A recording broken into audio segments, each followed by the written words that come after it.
માંડવી તાલુકાના નાની ખાખર ફરાદી નદી ચેકડેમનું ₹229.29 લાખના વિકાસ કાર્યોનું ખાતમુહૂર્ત ધારાસભ્ય શ્રી અનિરુદ્ધભાઈ દવેના હાથે કરવામાં આવ્યું।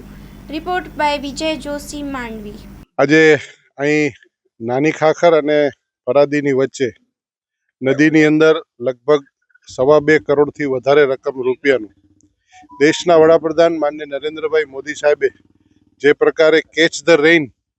નું સૂત્ર આપ્યું છે કે વરસાદી પાણીનો સંગ્રહ થાય, એના માટે થઈને આ કાર્યનો પ્રારંભ કરવામાં આવ્યો છે। અહીં આસપાસ ઘણા બધા ખેડૂતોની જમીનો છે, એ જમીનનું પાણીના સ્તર ઊંચા આવશે અને અહીં નવો આખો એક સરસ મજાનો ડેમ બની રહ્યો છે। એ ડેમને કારણે જે કંઈ પણ પાણીના કદાચ TDS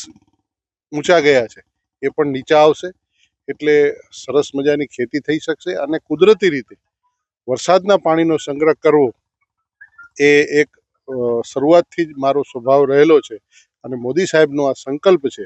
એને પરિપૂર્ણ કરવા માટે માનનીય રાજ્ય સરકારના મુખ્યમંત્રી ભૂપેન્દ્રભાઈ પટેલ સાહેબે ખાસ કિસ્સામાં આ આખા સમગ્ર વિસ્તારમાં માંડવી વિધાનસભા મત વિસ્તારમાં ડેમના, સરોવરના, નાના મોટા ચેક ડેમના, બંધારાના અને એના નાના મોટા રિપેરિંગના આવા બધા સિંચાઈને લગતા અને પાણી બચાવવાને લગતા ખૂબ જે રકમો ફાળવી છે, તો સરકારશ્રીનો હું આભાર વ્યક્ત કરું છું અને સૌ ગ્રામજનો સાથે અમારા ભારતીય જનતા પાર્ટીની તાલુકા પંચાયતના સૌ આગેવાનો, સંગઠનના સૌ આગેવાનો અને સમગ્ર ગામજનો ભેગા મળીને હર્ષભેર આ કાર્યને વધાવ્યું છે।